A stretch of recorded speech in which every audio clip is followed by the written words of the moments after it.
الإسلام ديني ومحمدا رسول الله ويقين. بسم الله الرحمن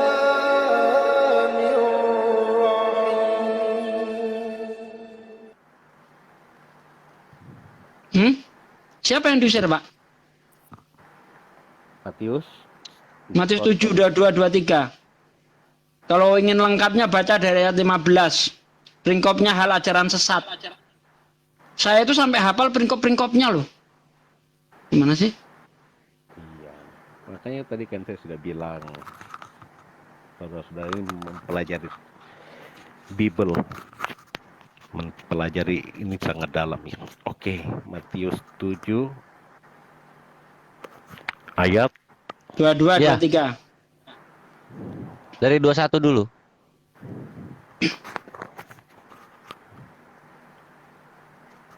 ayat 21.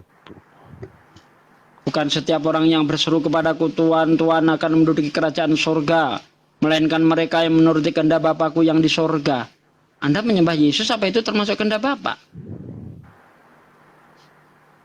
Iya. Kapan Bapak bilang begitu? Kan kayak gitu-gitu loh.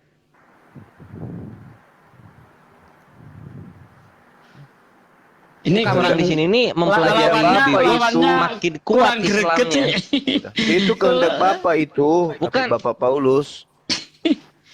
Lawannya Enggak, kurang ini greget tuh sebenarnya sama Pak Kores itu- aja deh. Enggak, Ahi, saudara Dia bukan kita ini, dia mau saudara kita ini mau belajar, Ahi, bukan mau berdebat. itu Satsugi maksudnya. Dibimbing Dia mau aja, belajar. dibimbing. Ini saya lagi bikin kopi campur masako dulu. Sambil menunggu yang sudah petran turun tangan. Kelakuan sejak zaman di Facebook itu kalau bikin kopi campur masako itu. Bang Jul, monitor nggak Bang Jul? Aduh. Bang Julius. Kayaknya udah nggak monitor ya? Udah enggak kayaknya. Ya, Samuel Aldo saya masukin ya. Bang Samuel Aldo biar berdua. Samuel Aldo yang gereja Assyria itu.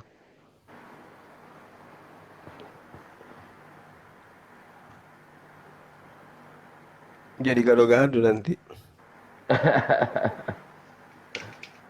Ya itu gue ulang lagi nih, Brother Zack, kami membaca Biblos semakin menguatkan keimanan kami. Ternyata apa yang dikatakan Al-Quran itu benar. Iya. Pengajaran mengenai apa? Hipostasis, apalagi kenosis, apalagi terus Tritunggal, tiga pribadi, apa Tuhan menjadi manusia itu semua tuh cuma di mulut-mulut manusia. Ketika kita baca apa yang ada di dalam Biblosnya, itu perjanjian baru terkhususnya nggak ada semua malah. Lah, ini mah Islam. Yesus utusan itu kan Islam. Harusnya kan Yesus Tuhan tertulis gitu. Iya. Memang apa yang dikatakan Al-Quran itu terbukti di dalam Bible. Contoh, ya di Al-Quran dikatakan wa malidolimina min angsor. Ya, orang-orang Kristen ini tidak punya penolong, ya. Wa malidolimina min angsor, tidak ada penolong bagi orang-orang yang zalim. Nah, setelah kita baca di dalam Matius 7, 22, 23, Yesus mengusir mereka. Artinya mereka tidak punya penolong di situ. Klep kan? Yes. Bener banget Sasu. Ya, Laqad kafarul ladzina qalu innallaha wal masihu ibnu Maryam. Wa qala masih ya bani Israil abudullaha rabbi wa rabbukum innahu may yusyrik billah faqad haramallahu alaihil jannah wa ma'wahun nar wa ma lidzalimina min ansar. Tidak ada penolong untuk orang-orang yang zalim. Nyahlah kau dari hadapanku hai para pembuat kejahatan. Tuh. Enggak ada salam penolong. penikmat surga salam. Salam. Assalamualaikum. Waalaikumsalam. Muslim Kristen, Waalaikumsalam Pak? warahmatullahi wabarakatuh. Katolik. Aku salah. Katolik ya? Ya, betul.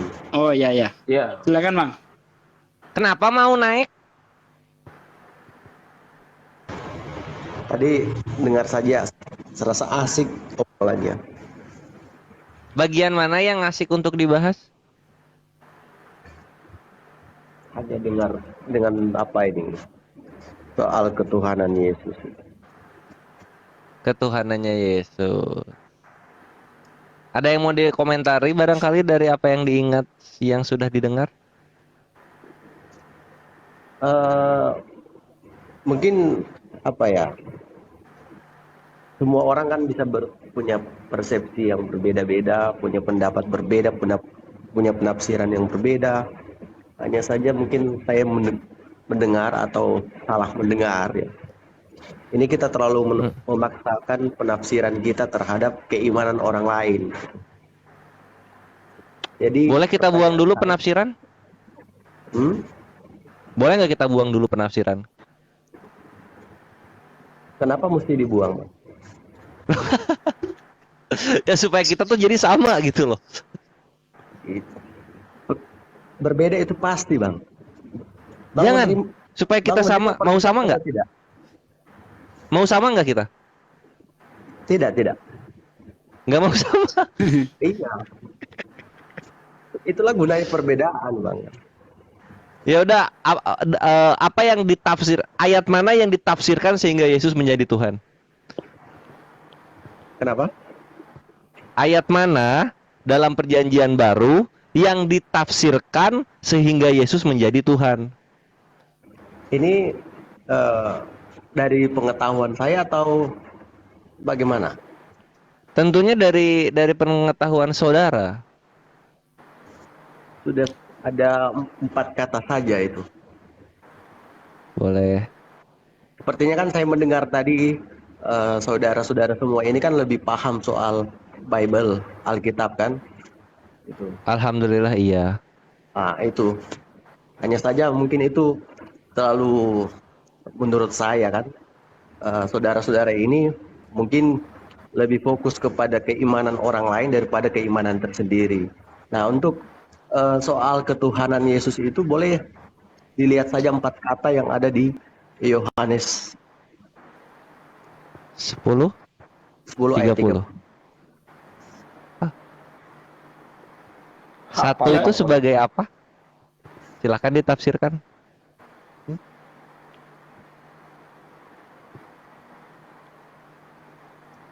Aku udah tahu kalau 4 kata tuh pasti ke situ itu. Coba Aku dan silakan Bapak penafsirannya dimulai adalah aja. Satu. Halo, selamat malam saudara-saudara. Gimana? Apa kabar? Malam saudara lelah dan tampan. Jangan ngamuk-ngamuk lah. Nggak ada, ngamuk-ngamuk nggak ada. Gi, Ini kami penuh kasih dan canda tawa di sini. Ini tadi open cam kok kelihatannya Pak Bom, tapi suaranya lain. Iya aku kira juga, oh bom nih, tapi kok beda Iya. namanya. Berarti bukan. Nah, kan mirip Pak Bom kan? Oh, yo. Lebih langsing. Lebih Oh, ini ganteng Pak Bom Lebih KW ganteng. ini ya. Gimana? Alhamdulillah. Itu gimana penikmat surga sih kan? Bang Arya Ini sih aku Muslim sering lihat kalau nggak nih, salah ya? Apa Gi? Muslim ya? Boten, Kristen, Oh, Kristen Kristen. turunan. Oh, sing Punten. siapa ke? Ke Surabaya ya? Batak Ini tapi kayak tinggal di Surabaya ya? Nggih. Ini kayak Pak Bom KW. Enggak, dulu pakai akun siapa ya? Saya agak lupa ya. yang ini yang asli, yang bom itu yang KW. Iyalah, gimana sih? Aduh, ngakak saya Gurunda. Ada aja. Lanjut Pak penikmat. Silakan. Silakan penafsirannya gimana? Aku dan Bapak adalah satu. Sambil rokokan ya. Ya. Pikir kita tidak usah seperti tanpa punya akal budi tentang apa itu arti kata satu gitu. Silakan apa gitu. Saya pikir kan saudara-saudara semua kan yang paling Gimana? mengerti Kalau soal- saya yang jelasin di situ. silakan ya. Oke. Itu Cakep. Yohanes 10 ayat 30 itu tidak bisa kita comot satu ayat itu. Tapi kita lihat ayat sebelum dan sesudahnya. Kalau kita lihat ayat sesudahnya, di situ Yesus ketika berkata aku dan Bapa adalah satu, orang Yahudi ingin melempari batu, dijawab oleh Yesus, banyak pekerjaan baik yang berasal dari Bapakku, pekerjaan baik manakah yang membuatmu mau melimpari aku? Jadi satu di situ bukan satu hakikat, tapi satu visi misi, satu pekerjaan. Jelas toh? Yesus menerangkan di ayat 32-nya itu. Banyak pekerjaan baik yang berasal dari Bapakku, pekerjaan baik manakah yang membuatmu mau melimpari aku? Dijawab oleh orang Yahudi, bukan karena perbuatan baik yang kamu tunjukkan kepadaku, melainkan kamu manusia biasa saja menyamakan dirimu dengan Allah. Apa Yesus mengiyakan, ya aku Allah? Oh tidak. Ternyata Yesus justru mengingatkan kepada orang Yahudi, bukankah ada tertulis di dalam kitab Taurat kamu? Aku berfirman kamu adalah Allah. Ini ingin mengingatkan Yesus itu di dalam kitab Taurat kamu itu juga ada orang-orang yang disebut Allah. Kenapa kamu nggak protes? Kalau boleh saya tambah kata-kata saya ya. Kenapa kamu nggak protes ketika aku berkata aku dan Bapa adalah satu, kamu ingin melempari aku batu? Tetapi di dalam kitab Taurat kamu ada ditulis kamu adalah Allah. Ini bukan merujuk kepada Yesus. Bukan berarti Yesus itu Allah sejak zaman Musa, bukan. Tapi maksud Yesus ingin mengatakan bahwa Musa juga disebut Allah. Di mana? Keluaran 7 ayat 1. Di situ dikatakan aku berfirman, kamu adalah Allah bagi Fir'aun dan Harun adalah nabimu. Tapi apakah Allah Musa ini sebagai sang pencipta? Oh bukan. Tapi sebagai sang penyampai firman. Makanya di ayat 35-nya dikatakan jikalau kepada mereka firman itu disampaikan disebut Allah.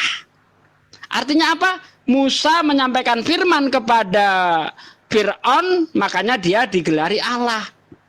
Terus menyampaikan juga digelari Allah. Jadi Allah di sini bukan sebagai sang pencipta, tapi sebagai sang penyampai firman. Apakah Yesus itu sebagai sang penyampai firman? Jelas. Yohanes 17 ayat 8, Yohanes 17 ayat 14, segala firman-Mu yang Kau sampaikan kepadaku telah Ku sampaikan kepada mereka. Mereka menerima, tapi dunia membencinya karena mereka bukan dari dunia, sama seperti Aku bukan dari dunia. Clear. Yesus itu Allah, tapi bukan sebagai sang penyampai firman, bukan sebagai sang pencipta, tetapi sebagai sang penyampai firman. Aku dan Bapa adalah satu pekerjaan, satu visi misi. Terima kasih. 1 menit. 1 menit. Jadi monggo. aku Siap, dikit Guru, dulu Nak. deh 10 detik. Oh iya. 10 detik. Jadi kalau ngambil dalil itu jangan seayat-seayat, jangan sepotong-potong gitu. Harus satu perikop, Pak penikmat surga. Itu sudah. Silahkan Gurunda kami. Iya. Jadi ketika datang kepada Rasulullah Muhammad sallallahu alaihi wasallam wahyu dari Allah. Bunyi wahyunya gini. Innani anallah la ilaha illa ana fa'budni. Itu jelas, itu ayatnya itu seperti itu. Di ujung ayatnya dikatakan fa'budni. Nah, di situ ayatnya mengatakan sesungguhnya aku ini adalah Allah. Siapa yang mengatakan itu pertama kali kepada umat Islam? Siapa? Nabi Muhammad sallallahu alaihi wasallam. Apa yang dikatakan Nabi Muhammad?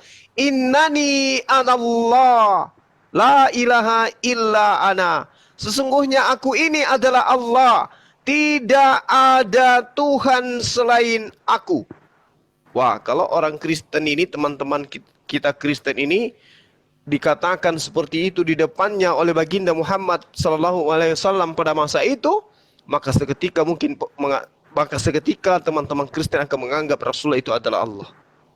Tapi maksudnya di sini adalah dia sedang menyampaikan firman, innani anallah la ilaha illa ana.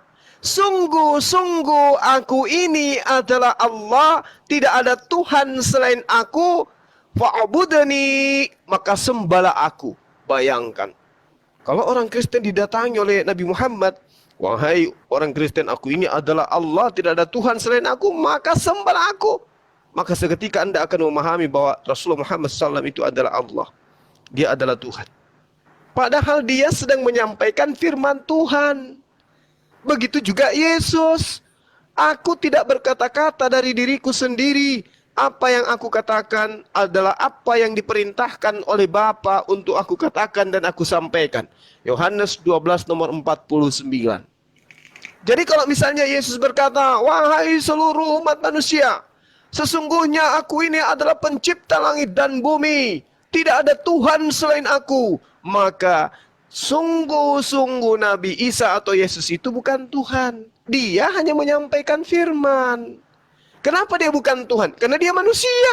Tuhan bukan manusia, dia manusia. Yesus mengatakan, dia yang mengutus aku, kau tidak dapat mendengar suaranya dan tidak bisa kau lihat wajahnya. Yesus bisa. Tidak ada orang yang bisa melihat Tuhan. Yesus bisa.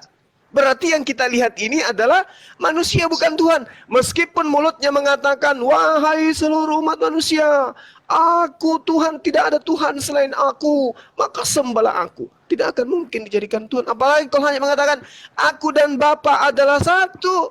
Wah, itu tidak masuk hitungan itu.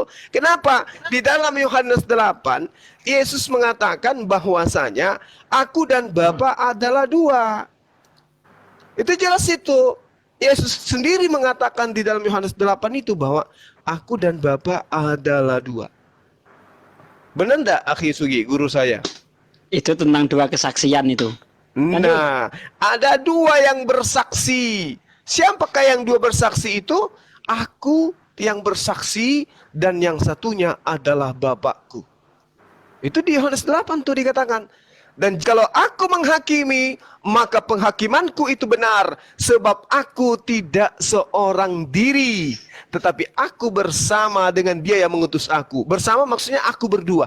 Aku tidak seorang diri, tetapi aku berdua dengan dia yang mengutus aku. Oh, Bang Zuma memplesetkan dalilnya. Oh tidak.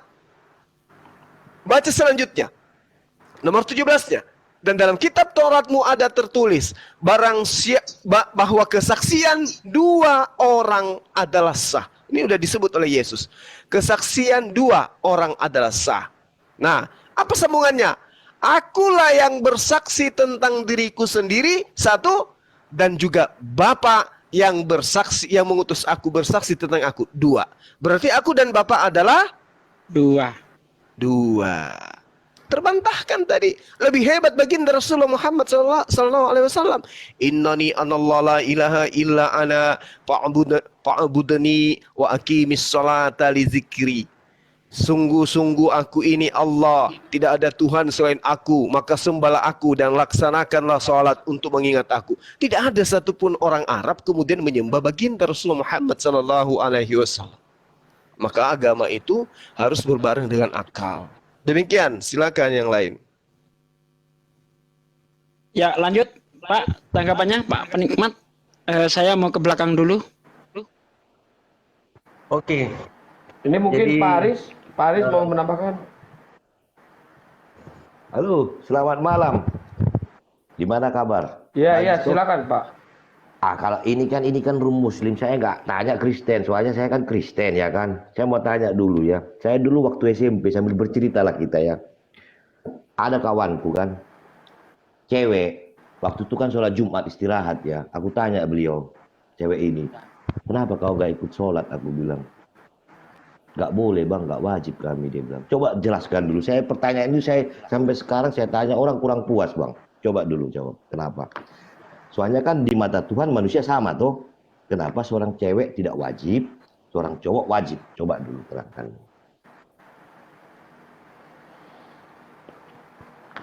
Ya, baik. Jadi di dalam Al-Quran itu, di dalam Islam itu ada yang disebut syariat, Bang. Syariat itu aturan. Ya, jadi syariat itu disebut sebagai aturan di dalam pengajaran Islam. Nah, pengaturan di dalam ajaran agama Islam itu tentang ibadah, itu ada yang sama antara laki dan perempuan, ada juga yang berbeda antara laki dan perempuan. Contoh misalnya, tentang sholat Jumat, tentang jihad, perang jihad. Perang jihad itu dikatakan bahwasanya siapa yang mati dalam peperangan, maka dia mati syahid. Syahid ini hukumnya langsung surga. Maka wanita pada masa Rasulullah itu protes. Kenapa kami tidak bisa kemudian untuk ikut perang? Kami juga ingin mati syahid. Kata Rasulullah, kamu lebih muda mati syahidmu. Apa itu ya Rasulullah? Kamu cukup mengabdi kepada suamimu, pelihara anak-anakmu dengan baik sehingga mereka menjadi anak soleh dan soleha. Mati kamu dalam pengabdianmu itu syahid. Gampang kali mereka, wanita ini dapat syahid. Nah, terkait dengan sholat Jumat, itu tidak diwajibkan bagi mereka, yang wajib itu adalah laki-laki. Karena memang perempuan itu diperintahkan ibadahnya di rumah. Untuk menjaga marwah beliau, marwah wanita itu sebagai penjaga anak di rumah gitu loh. Tidak ada kewajiban. Tapi kalau mereka mau sholat Jumat di masjid, silakan aja. Tapi itu tidak wajib. Itulah keistimewaan wanita, Pak. Salah satunya. Jadi alasannya kenapa mereka tidak sholat Jumat, tidak diwajibkan, ya karena memang mereka itu disunahkan dan diwajibkan di rumah, menjaga anak, mendidik anak dan seterusnya. Itu salah satu alasan kenapa kemudian di dalam Al-Quran surah Al-Jumu'ah ayat 9 itu perintahnya kemudian untuk orang-orang beriman bersegera mengingat Allah, meninggalkan segalanya, lalu kemudian beribadah sholat Jumat, itu nggak berlaku kepada wanita. Karena wanita cukup di rumah saja, itu pahalanya sudah setingkat dengan sholat Jumat. Gitu Bang. Oh, saya tambahin sedikit. Iya. Di dalam Islam, untuk beribadah itu harus dengan suci. Harus bersih lahir dan batinnya. Nah, sementara kita tahu wanita itu tidak selalu suci dia.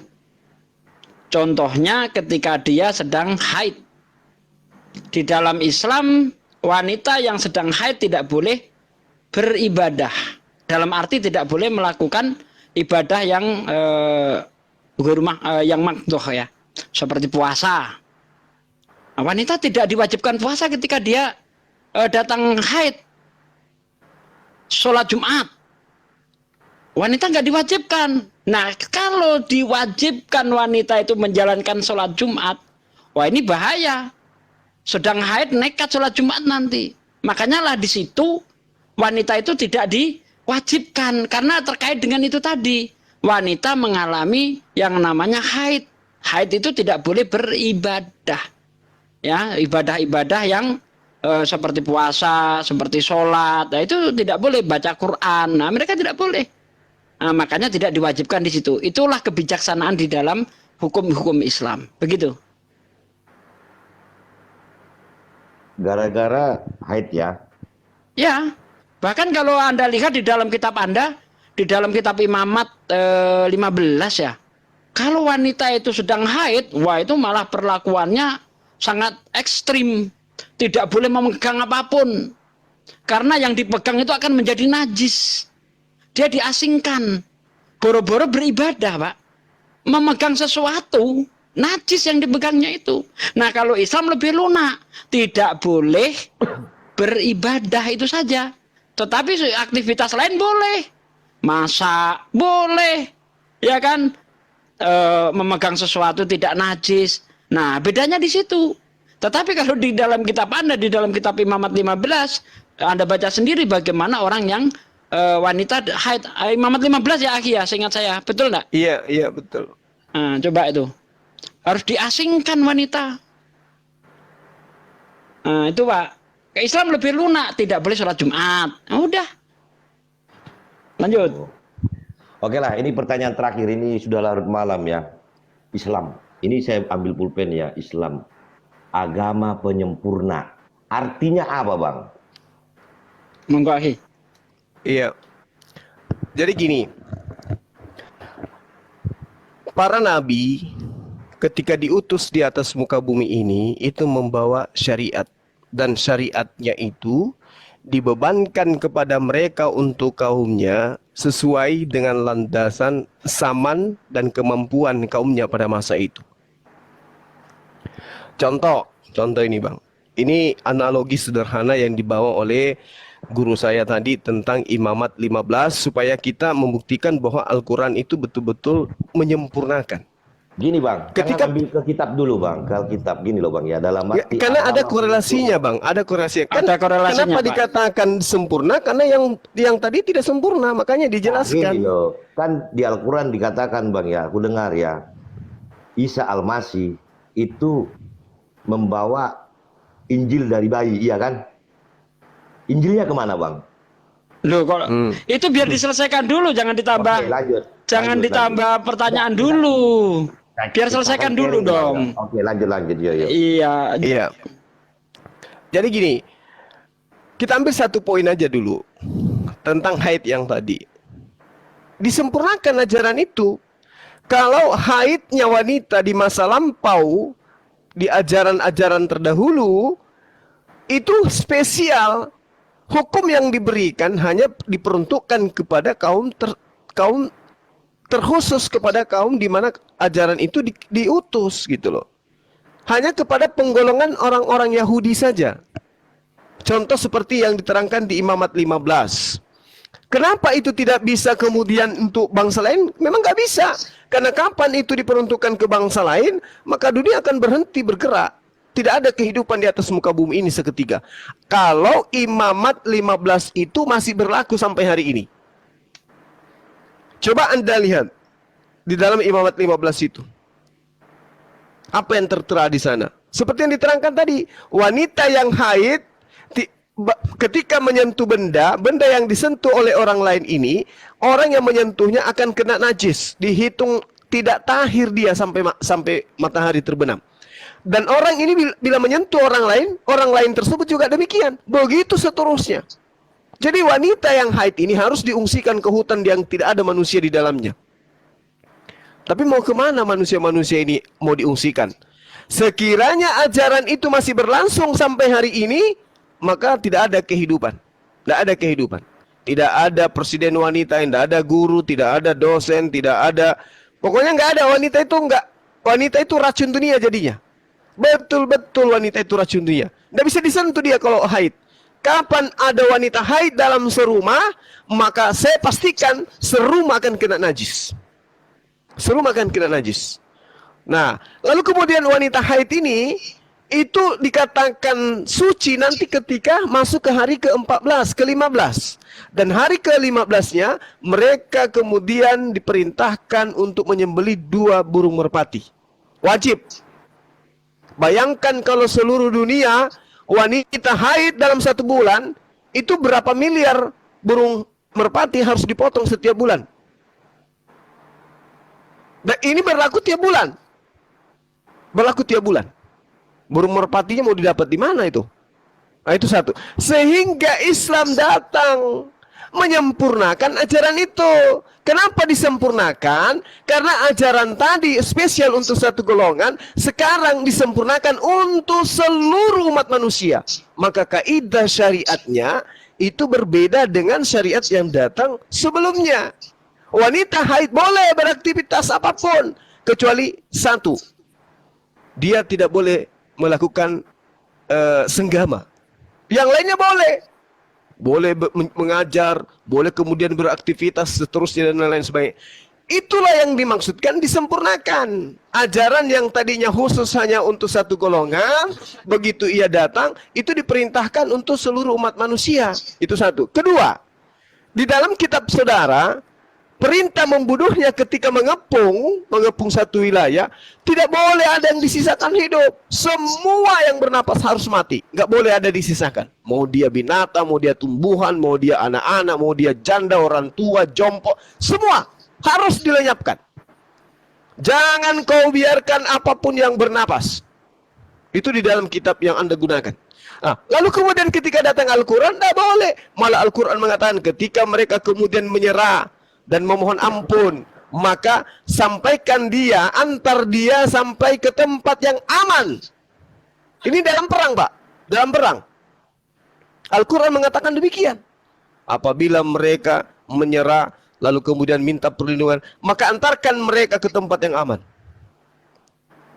Coba. Itu yang dimaksud disempurnakan. Ya, karena kenapa? Ajarannya benar-benar kemudian global untuk seluruh manusia dan cakupannya bisa dipraktekkan di dalam kehidupan sehari-hari dalam aspek manapun. Makanya buktinya bahwa Al-Quran itu penyempurna, sesempurna apapun kitab-kitab terdahulu dan sehebat apapun negara adik kuasa yang mengkitabkan kitab itu, mereka tidak punya daya untuk menjadikan kitab-kitab selain Al-Quran itu sebagai asas negara. Gak bisa. Contoh, Perjanjian Lama. Digabung sudah 2 kitab ini dengan Perjanjian Baru. Perjanjian Lama, Perjanjian Baru digabung menjadi satu untuk dijadikan sebagai dasar negara, asas negara. Gak bisa. Tapi Al-Quran bisa. Nah, itulah bukti kesempurnaan Al-Quran.